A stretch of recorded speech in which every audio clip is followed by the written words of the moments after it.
The signs were all set up and placed near the front gate. I'd spent the last couple of days making sure they were perfect, but now came the hard part. I climbed the stairs to the master bedroom, stripped the bed, and dragged the mattress off the king-sized frame.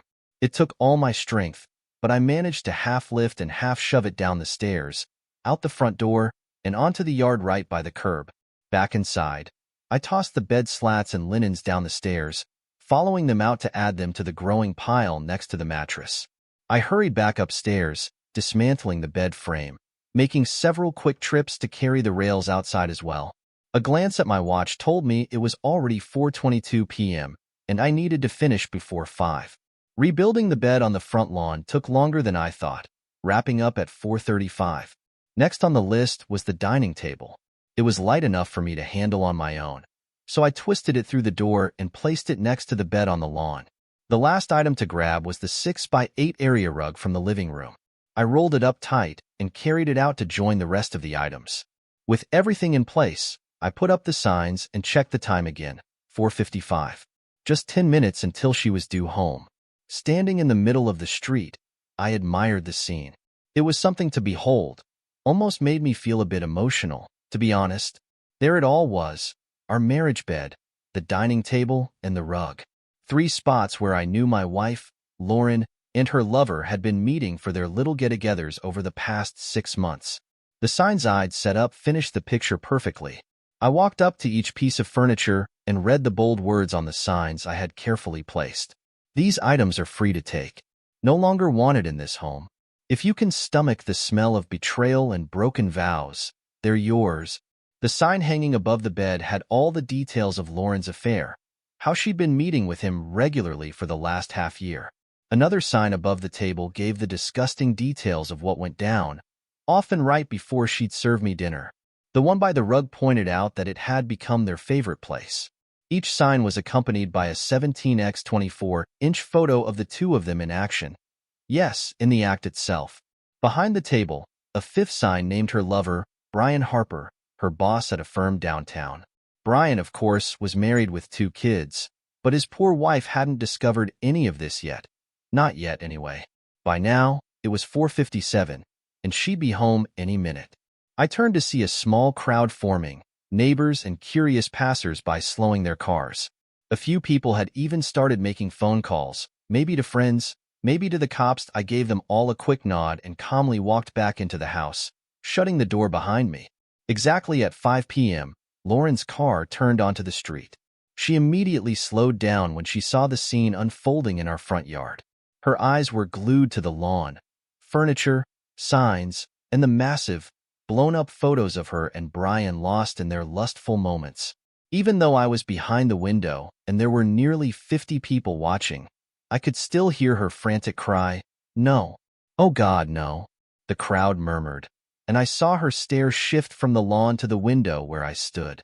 We locked eyes. Her face was pale, her lips trembling, and tears streamed down her cheeks. She looked at me as if begging for an explanation, but I only returned her gaze with the same disbelief I had felt when I first found out. After a moment, I slowly turned away and pulled the curtain closed. Maybe this is the time to explain how Lauren and I ended up here, at this moment of complete destruction. My name is Bill Carter. I first met Lauren during our junior year in college. A friend introduced us, and from the second I saw her, I was drawn in. She wasn't your typical knockout, but there was something about her. She stood about 5 feet 3 inches, with bright green eyes and a mischievous smile. Her shoulder-length brunette hair framed her face perfectly. She had a petite frame, but everything about her felt just right. I was hooked from that moment, convinced that I could win her over. It didn't take long.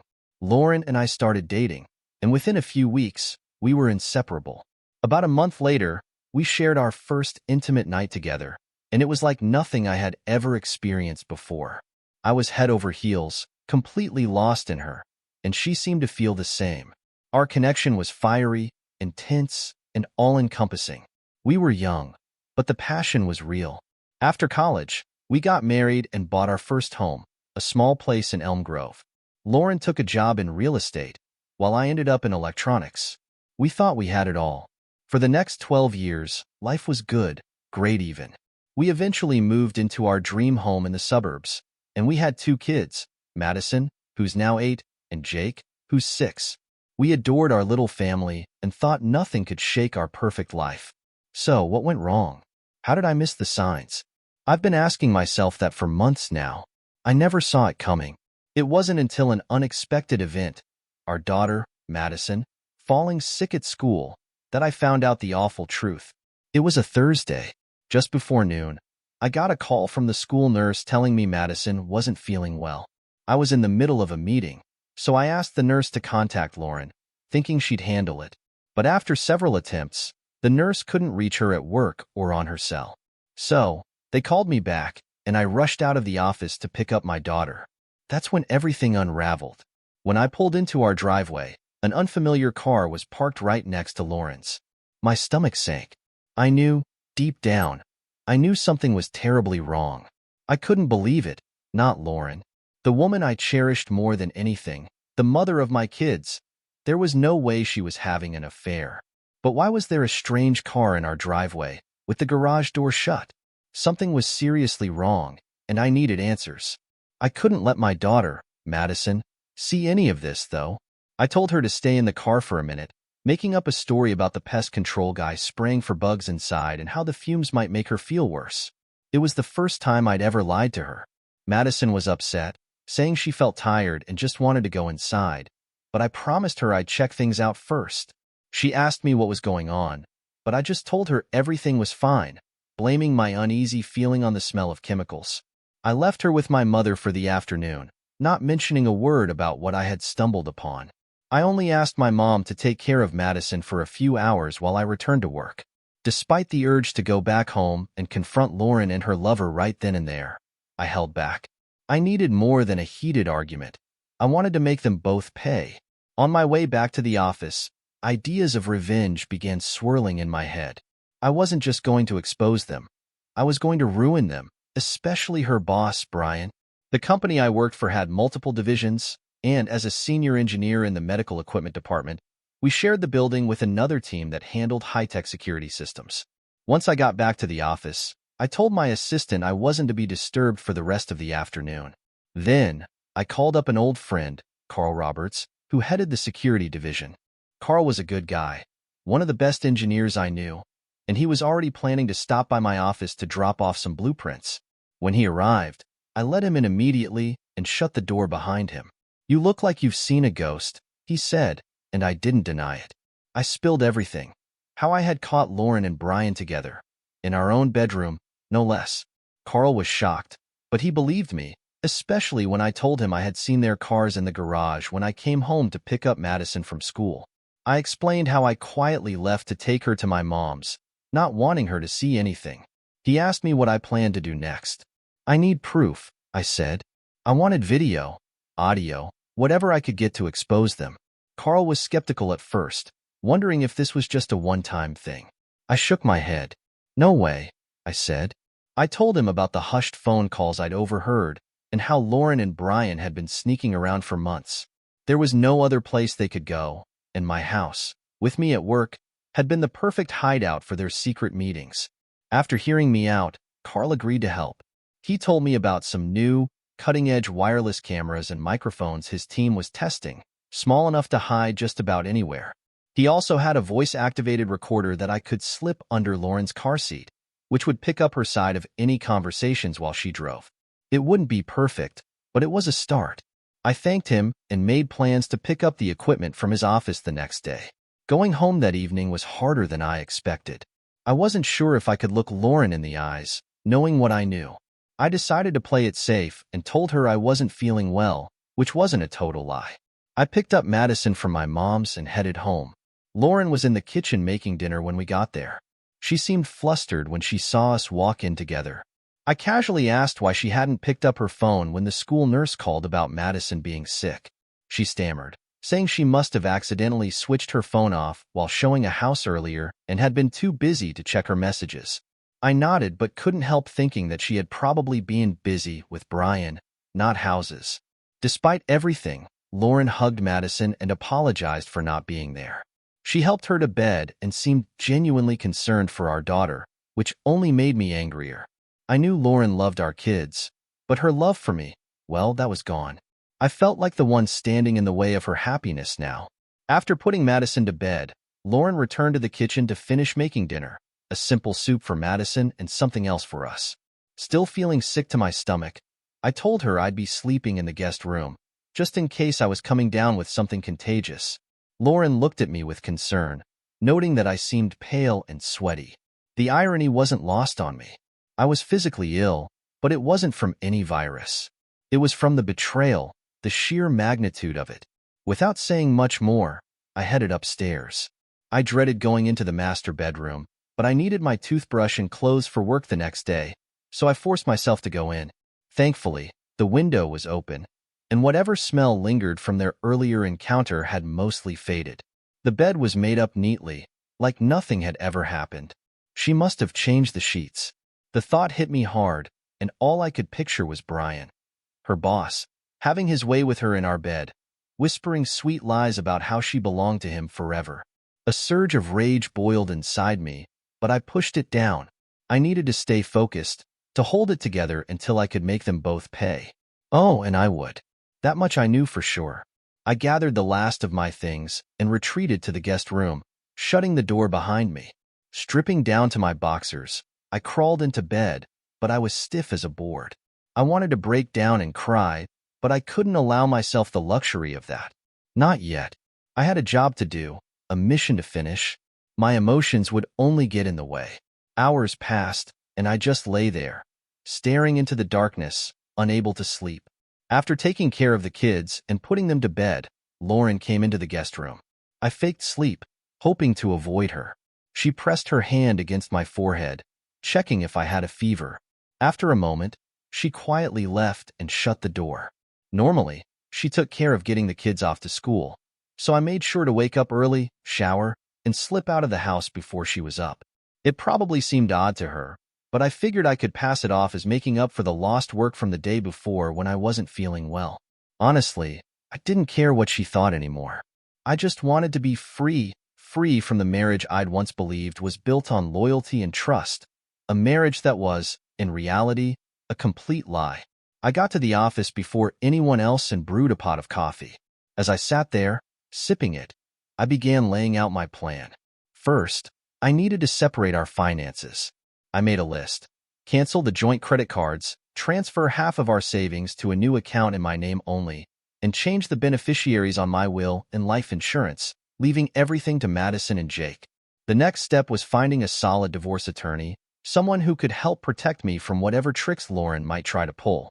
We lived in a no-fault state, so her affair wouldn't mean much for the financial side of things, but it could help me with custody. Despite everything, I knew Lauren was a good mother, and I didn't want to take that away from her. I just needed joint custody to make sure I stayed a central part of my kids' lives. Still, the thought of her praising Brian, telling him how much better he was than me, gnawed at me.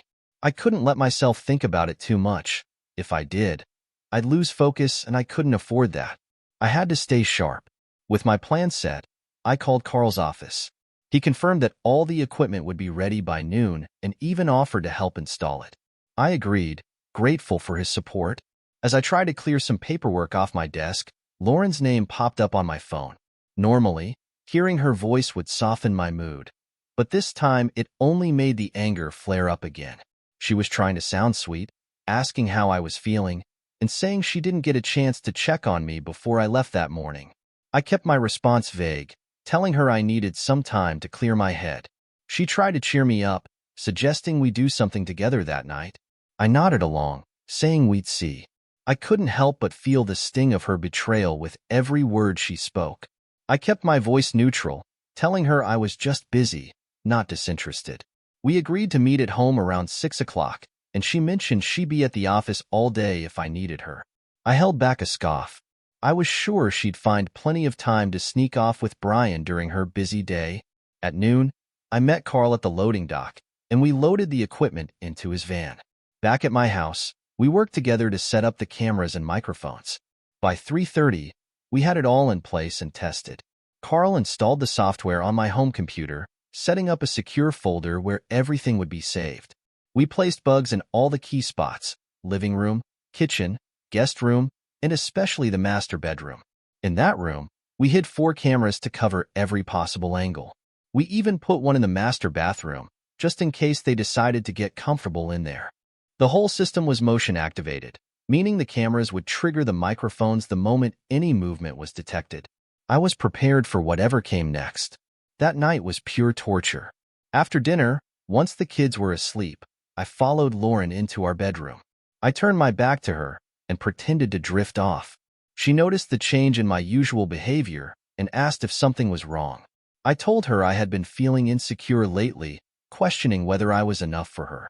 She tried to reassure me, telling me I was everything she needed, that she couldn't bear the thought of losing me. She even called me her perfect lover. Her words, though meant to soothe, only deepened the wound. She must have changed the sheets. That much was clear. But the thought of it made me sick. Knowing that Brian had been in that bed with her, whispering things about how she was his and his alone. The anger boiled up again, but I pushed it back down. I needed to stay in control. There was still work to be done, and I couldn't afford to lose it now. I grabbed what I needed and headed to the guest room, shutting the door behind me. Slipping into bed, I closed my eyes, trying to shut out the world. My body was tense, my mind racing, and though I wanted to cry, I wouldn't allow it. Not yet. I had a plan to execute, and emotions couldn't be part of the equation. Hours passed in darkness, sleep refusing to come. At some point, I heard Lauren crying softly in the next room. I didn't feel anything for her. No sympathy, no comfort. I wondered whether she was crying out of guilt for what she had done, or because she felt like I was the one mistreating her. Before dawn, I slipped out of bed, careful not to wake anyone. I placed the voice recorder under the driver's seat in her car, making sure it was hidden well. After that, I reviewed the footage from the cameras we had set up the day before. Everything was working perfectly. The audio and video were clear, even in the dim light of our bedroom. Satisfied, I prepared for another long day. When Lauren finally woke up, she was a bit short with me, mentioning that I had said some hurtful things the night before. She gave me a quick kiss on the cheek, then shifted back to her usual cheerful self, probably because she was looking forward to her afternoon plans with Brian. I handed her a cup of coffee and told her I'd be working from home all day. She mentioned she had a few houses to show that afternoon and seemed excited about closing a big sale. She reassured me she'd pick up Madison and Jake after school. As I headed for the garage, Lauren called out, reminding me that I hadn't said, "I love you." She made it clear that hearing those words every morning was important to her. I apologized, blaming my distraction on the stress of work. I promised I wouldn't forget in the future, but in my mind, I was already done with her. I knew that if I ever found someone else, then I'd be able to say those words again. If I could ever trust anyone like that. Her mentioning the house showings in the afternoon only confirmed my suspicion. She'd be spending time with Brian, not real clients. Part of me hoped it was true because I was ready for this game to end. I couldn't stand the charade anymore. I spent the morning in my home office, pretending to work but constantly checking the clock. Finally, at noon, I told my assistant I'd be out for a few hours. The plan was set in motion. I borrowed a company van and parked it a few houses down from ours, keeping an eye on the place. It was just after 1 p.m. when Lauren's car pulled into the driveway. She opened the garage door but left it up after parking. That told me all I needed to know. She was either about to leave again or was expecting company. 10 minutes later, Brian's car rolled into the garage, pulling into the spot right next to hers, just like the last time. I watched him get out of the car, and then the garage door closed behind him. They had the audacity to meet here, in my home, in my bed. It proved they didn't think they'd get caught or just didn't care. Either way, they were both wrong. I had them, and soon enough, I'd have all the proof I needed. As I sat in that van, watching from a distance, the tears finally came. For 13 years, I had trusted her. I had believed that Lauren would never cheat, just as I had never even thought of cheating on her. The tears brought doubts with them. Was Brian a better lover? Maybe better looking? We were both average, but why would she risk our marriage for this? I wanted nothing more than to storm inside, to confront them right then and there. But what would that accomplish? I had already caught them once. Doing it again wouldn't change anything. I'd just be risking my freedom for two people who weren't worth it. My only real concern now was the effect this would have on our kids, and his, for that matter. By 2:30, the garage door opened again, and Brian left. 15 minutes later, Lauren followed suit, closing the garage door behind her. I knew she'd be back with the kids by 3:30, so I moved quickly. I parked in the garage and went straight to my office to review the footage. I didn't watch everything, just enough to confirm that I had all the evidence I needed. What I saw was sickening. It wasn't a carbon copy of their last encounter, but it was just as explicit. They had started in the kitchen this time, on the table where I ate my meals. They even joked about how many times they'd been intimate right there, wondering aloud if I'd ever realized that I had been eating in the same spot where her lover had touched her so many times. From there, they moved to the bedroom. At one point, Brian suggested they try using my daughter's room for a change of scenery, but to my relief, Lauren put her foot down. She wouldn't cross that line, at least. She said that involving the kids' rooms was off-limits. So, they stuck to our bed. I noticed that neither of them said they loved each other, but Lauren kept praising Brian, calling him the best lover she'd ever had. As I continued watching, I found myself wondering how they could move from the bedroom to the throw rug by the living room fireplace and just start up again. When they finally finished, Lauren didn't even bother changing the sheets. I guess she planned to do it later, before picking up the kids, to make sure the room was aired out and no trace of their affair was left behind. I didn't need to see any more. I had what I came for. The footage was safely stored on my hard drive. I shut down the system and left the house, not even bothering to check the state of the bed. My heart had grown cold toward her, but it didn't stop me from feeling sick inside. That sickness was quickly being replaced by burning anger and a deep, festering hatred. I might have even cracked a smile, knowing the storm I was about to bring down on their lying heads. Back at work, I gave Carl a full update. Like me, he couldn't wrap his mind around how Lauren, someone who had always seemed so loving, could do something like this.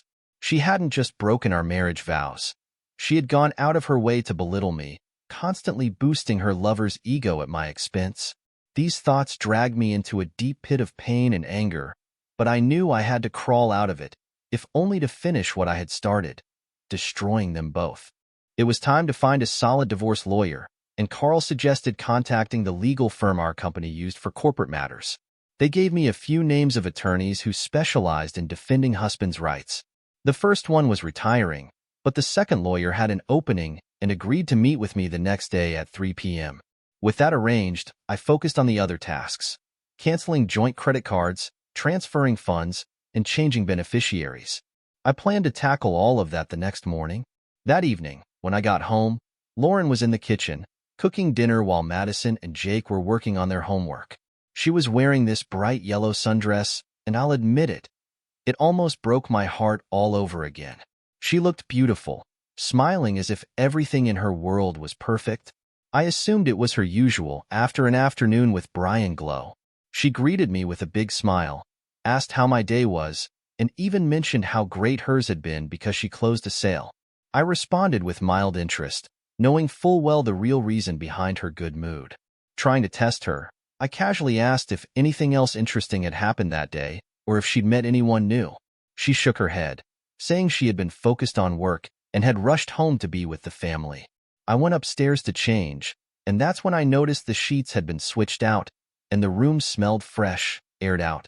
When I came back downstairs, I mentioned seeing water on the shower floor, asking her if she had showered earlier.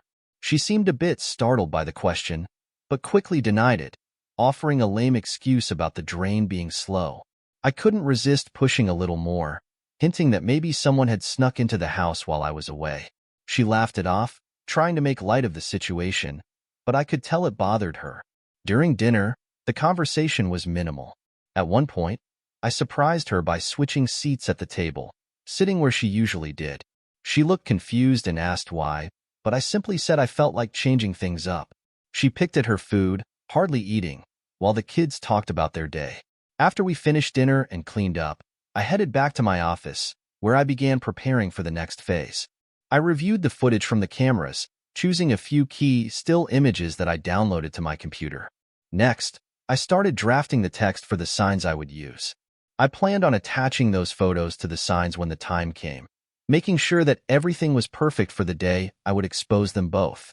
When I finally went to bed, Lauren was already asleep, or at least pretending to be.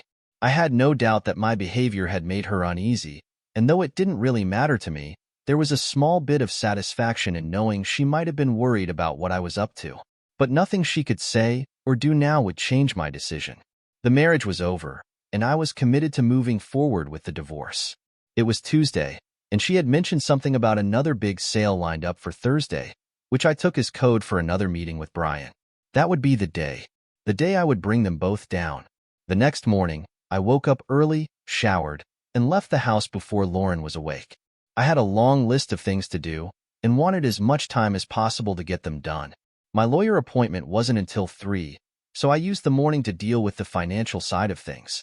First, I went to Human Resources and changed the beneficiaries on my life insurance and 401k from Lauren to Madison and Jake. The HR rep gave me a strange look, but I wasn't in the mood to explain my reasoning. Next, I canceled all our joint credit cards and applied for new ones in my name only. Then, I went to the bank, where I transferred half the money from our joint accounts into a separate account under my name. I knew I'd have to figure out what to do about the house, but I decided to wait until I had met with the lawyer before making any moves. I suspected the court would allow Lauren to stay in the house with the kids, so I didn't feel any rush to deal with that just yet. At 3 p.m., I sat down with the lawyer, who seemed competent enough.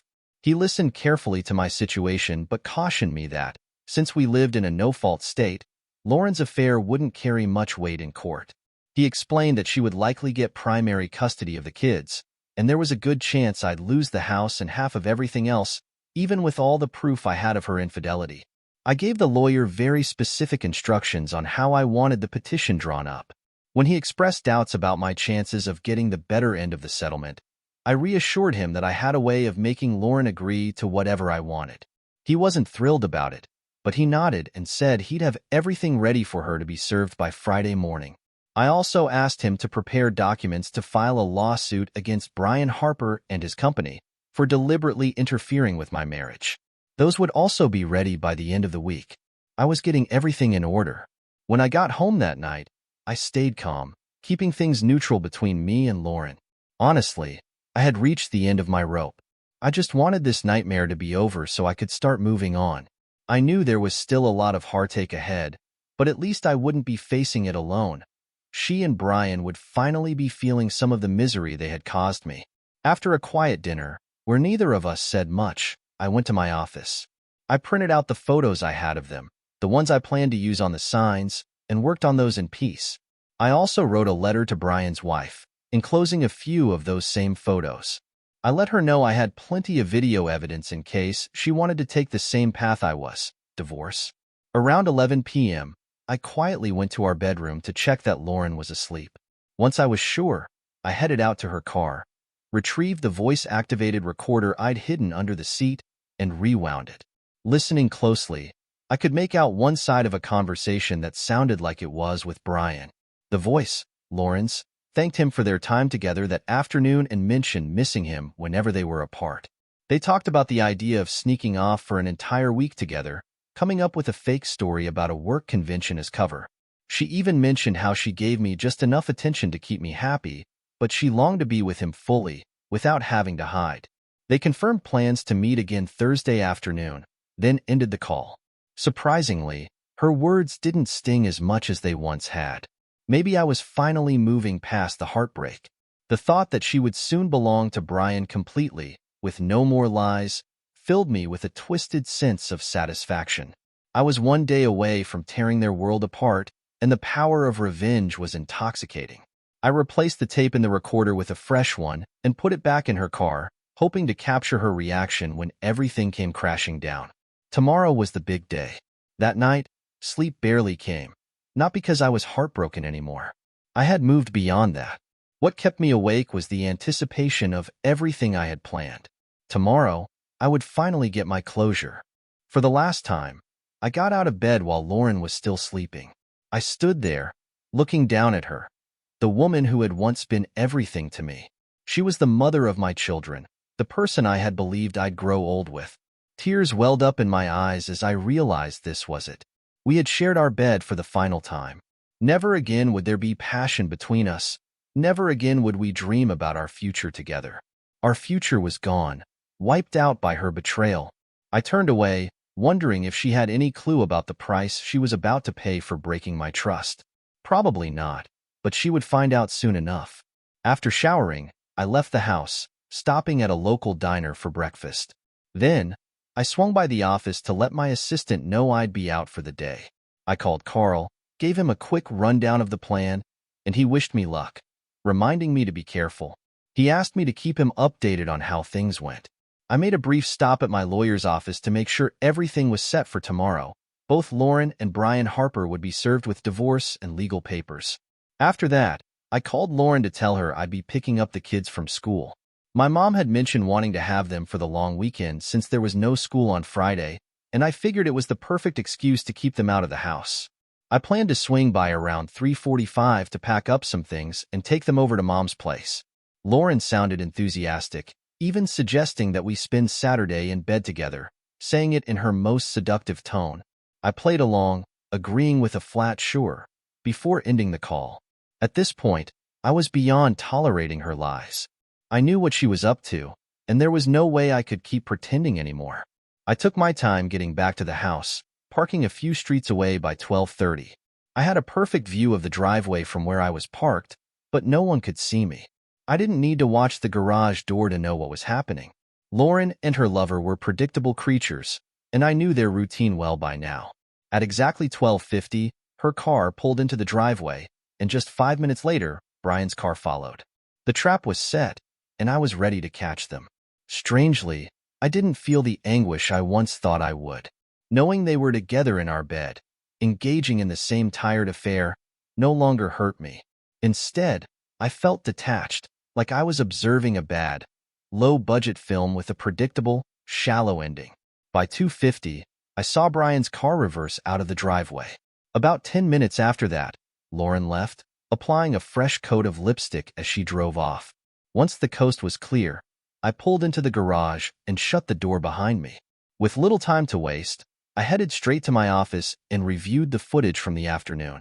Everything was captured perfectly, right down to their latest insults about how Brian was somehow superior to me in every way. This time, the words barely registered. They had no power over me anymore.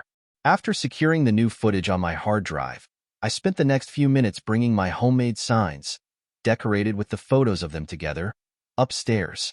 I positioned them near the front door for easy access. I also packed a few essentials for Madison and Jake into the car, like clothes and toothbrushes, knowing they'd be staying with my mom for the weekend. The only thing that weighed on me was the pain I knew this would cause my kids. But even in that sorrow, I found comfort in knowing that the fault was not mine. It was Lauren's choices that had torn our family apart. By 3:15, I was waiting outside the school when the final bell rang. Madison and Jake came running out, excited to spend the weekend with Grandma, who was known for spoiling them. 45 minutes later, I dropped them off at my mom's and returned home, ready to execute the final phase of my plan. And so, we come full circle. The bed, the table, and the rug. Each item laid out on the front lawn, adorned with signs that spelled out the ugly truth. Neighbors watched, whispering among themselves, waiting for Lauren to come home and discover what I already knew. That night, I expected some kind of reaction from her, maybe a frantic phone call, but there was none. There was a late call from her number, but when I answered, there was only silence on the other end. An hour later, the police knocked on my door. While sympathetic to my situation, they told me I needed to take down the signs and photos or face charges for disturbing the peace and public indecency. I complied without protest. After all, the signs had already done their job. Lauren had seen them, and from the devastated look on her face when she pulled up, I knew her world had just begun to unravel. That evening, I numbed myself with a good amount of Maker's Mark, sinking into a fog of alcohol that carried me to sleep. When Friday morning arrived, I was greeted by a hangover that felt like it might split my skull open. But even through the haze of pain, I felt a sense of strength. Despite everything, I had held onto my composure long enough to pull off my revenge. By noon, I glanced out the window. The bed, the table, and the rug were gone, taken by scavengers, leaving only the stained mattress behind. I'd deal with that later. The morning passed quietly, but by 3 p.m., chaos finally erupted. I received word from my lawyer that both Lauren and Brian had been served with divorce papers. Apparently, Lauren had broken down in tears when she was served, while Brian flew into a rage, shouting threats against me. His partners at the firm immediately distanced themselves, disappearing behind closed doors for 15 minutes. When they re-emerged, they handed Lauren her final paycheck and informed Brian that his partnership was terminated, citing a morality clause in the company bylaws. The clause forbade relationships between partners and employees, which gave them the power to cut ties with him. Meanwhile, the receptionist had informed Brian that his wife was on the phone, demanding to speak with him. She had received the letter and photos I'd sent her, and she made it clear he was not to come home. She told him she was filing for divorce. Later, I learned from an acquaintance that Brian had been escorted out of the building that same afternoon. No one spoke to him on his way out. As for Lauren, she stayed on the floor of the office, sobbing uncontrollably for nearly half an hour before finally gathering herself and leaving. No one knew where she had gone. It wasn't until the next day that I finally heard from her. She called, her voice broken and distraught, asking about the kids. She wanted to know if they were okay and whether they had heard anything about the situation. I assured her that they were safe with my mom and that they wouldn't be hearing the details from me. She thanked me for keeping them out of it, then asked if she could come by the house to collect some of her things. I agreed and told her I'd leave for a few hours so she could pack. She asked if we could talk, but I refused, which brought more tears. Through sobs, she begged for my forgiveness, saying she never meant to hurt me. I laughed at her apology. How could she claim innocence when she had told Brian, time and time again, that she longed to be with him and thought he was better than me in every way? I confronted her directly, accusing her of betraying me not just with her actions but with her words. I told her I had recordings of her confessing her feelings to Brian. She immediately denied it, but I insisted that there was no escaping the truth. I had it all on tape. Nothing she said now would change how I felt about her. She tried to tell me she had always loved only me and didn't understand why she had said those things to Brian. She claimed it was just to stroke his ego because he had been complaining about his wife. I couldn't believe what I was hearing. You tore me down to make him feel better? I asked, incredulous. And you've been sleeping with him for 6 months. She kept insisting she never meant to hurt me and that she didn't mean anything she'd said. When I pushed for more answers, she finally admitted that it felt wrong with Brian. Almost like something dirty she wanted to keep separate from our relationship. She said what we had was different, calling it loving and clean. I just shook my head, disgusted. You're sick, I told her. And I was a fool for not seeing it sooner. Lauren begged for another chance, insisting that she belonged to me, not him. She swore she loved only me and pleaded for forgiveness, offering to come to me right then if I would just give her a chance. But it was too late. I told her flatly that I no longer loved her, that she had already left me the moment she started seeing Brian. I laid out how her actions over the past 6 months had proven she didn't love me and that I had no interest in any kind of reconciliation. The only connection we would ever have again was for the sake of our kids, who she had hurt just as much as she had hurt me. When she questioned why I had told Brian's wife about the affair, I made it clear. What she and Brian did was unfair to all of us. Me, our kids, and Brian's wife. I told her I had a right to expose the truth because she had destroyed our family and broken our vows. Lauren tried to argue, saying she wanted to fight for our marriage and didn't want a divorce. I laughed bitterly and told her there was nothing left to fight for. I would rather be dead than stay married to someone who could do what she had done. She started to get desperate, urging me to look at the divorce papers she had been served with. She claimed that if I agreed to joint custody of the kids, I could keep living in the house and still get half of everything. But then she threatened me, saying if I didn't agree to her terms, she'd make the videos of her affair public. When I challenged her on it, doubting she'd really go through with such a low move, she doubled down, insisting that out of spite, she would. I wasn't about to give in. I told her I wasn't signing anything. She could be the one to sign the divorce papers and deal with the consequences. After I hung up, It didn't take long for her to give in. She signed the papers, and 6 months later, the divorce was finalized. Lauren now lives in our old house with Madison and Jake, while I moved into a nearby condo. We stayed in the same school district for the kids' sake, though the split still affected them. Madison later told me that their mom had admitted to her mistakes, saying that our marriage couldn't survive what had happened. At least Lauren wasn't trying to rewrite the narrative. As for what she told her parents and sister about the breakup, I'm not sure, but I still hear from them occasionally, so it's clear she didn't pin all the blame on me. My mother saw the divorce as inevitable, something neither Lauren nor I could move past. She was right. The last time I retrieved the recorder from Lauren's car, I captured a conversation she had with Brian. She thanked him for their time together and expressed worry about how suspicious I had become. They talked about pausing their affair for a while. But by the time she got home and saw the signs and photos I had left, panic set in. She called Brian in a frenzy, telling him that I knew everything and breaking down in tears. It's been over a year since all of that happened, and I'm slowly putting the pieces of my life back together. Dating is the last thing on my mind. The idea of going through something like that again makes me wary of getting involved with anyone. Madison mentioned that her mom went on a date once, but she came home in tears and hasn't been out since. Lauren took a job as a receptionist at a retirement home and has put her real estate career on hold for the time being. I don't know if she keeps in touch with Brian, and I honestly don't care. As for Brian, he and his wife divorced, and he's been struggling to find work. Even though I never shared the videos of their affair, Lauren knew I wasn't sympathetic toward him. Word got around, and it seems no company wants to hire a man with a reputation for wrecking marriages. I blurred Lauren's face in the videos, but kept all the audio intact. Brian's ex-wife, on the other hand, has moved on. From what I've heard, she's dating a police officer, and it's getting serious. Good for her. Brian's former company reached out to me after everything, offering a generous settlement to avoid the negative publicity of a lawsuit. I accepted, and as far as I'm concerned, that chapter is closed. For now, my focus is on my kids and their future. Maybe one day, I'll be ready to focus on my own again, too.